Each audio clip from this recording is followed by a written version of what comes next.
Olha, não há dúvida que a questão institucional, né, influencia a economia, né? Então, hoje, a maioria dos economistas atribui essa questão das instituições um peso grande sobre os processos de desenvolvimento de longo prazo em qualquer país em economia.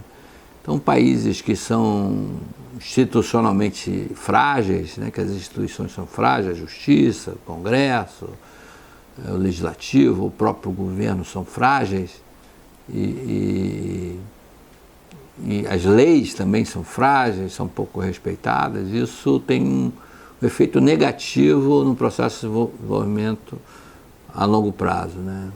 O Papa dessa questão institucional é o economista Douglas North, foi prêmio Nobel de Economia, inclusive. Os livros dele ainda servem de referência.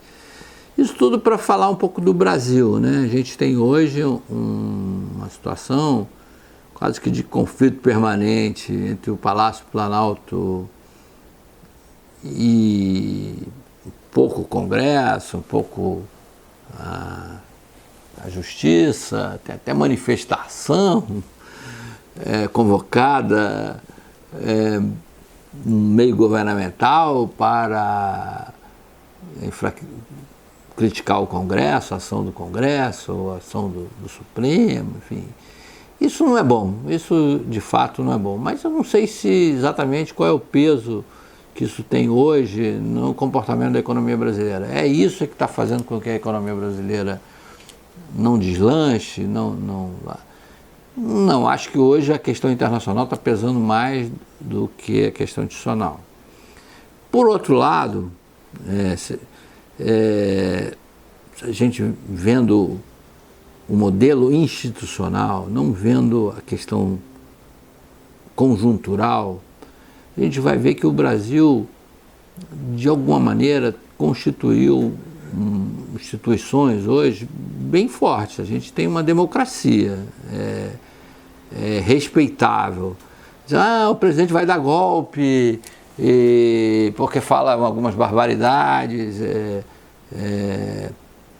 Ministros como a tal do Alvim, que até hoje me dá engulhos desse cara ter passado pela Secretaria de Cultura. Como é que pode alguém botar um sujeito como esse na Secretaria de Cultura, um cara que homenageia Goebbels, uma das figuras mais repugnantes da história do mundo, né, do século XX, na Secretaria de Cultura.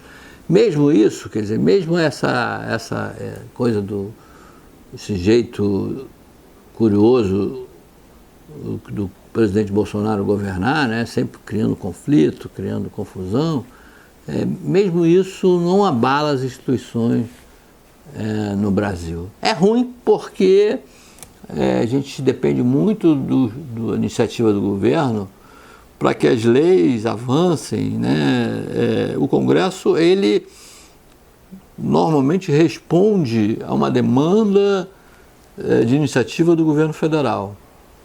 Se o governo federal não mantém uma boa relação com o legislativo, essas demandas, quando ele encaminha, como é o caso do orçamento da União, sempre vai ser um momento de atrito.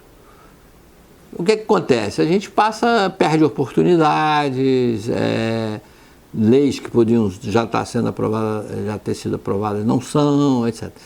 Mas a questão institucional, ou seja, como é que estão as instituições, isso até um reforço, esse conflito até reforça esse modelo que mostra que ele é forte. Quer dizer, alguém ocupa o Palácio Planalto, não vai tirar da cabeça a ideia de que ele pode fazer o que ele quiser, do jeito que ele quiser, como ele quiser, e que vai ter que ter respaldo da sociedade via Congresso, via organizações civis, enfim.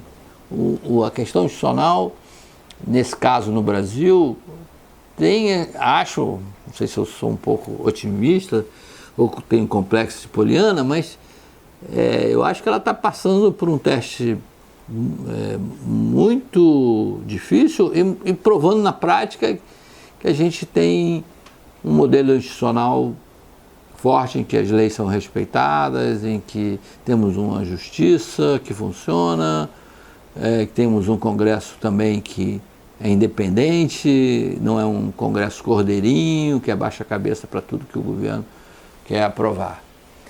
Então, meus amigos, esse conflito que a gente está vendo aí, Bolsonaro, Palácio Planalto versus Congresso versus Justiça, atrapalha, é chato, é ruim.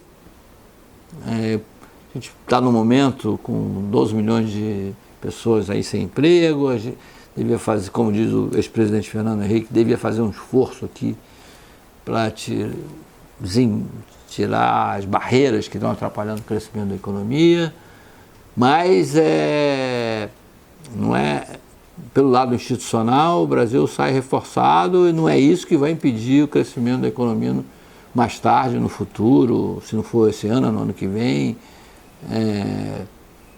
Institucionalmente o Brasil resiste.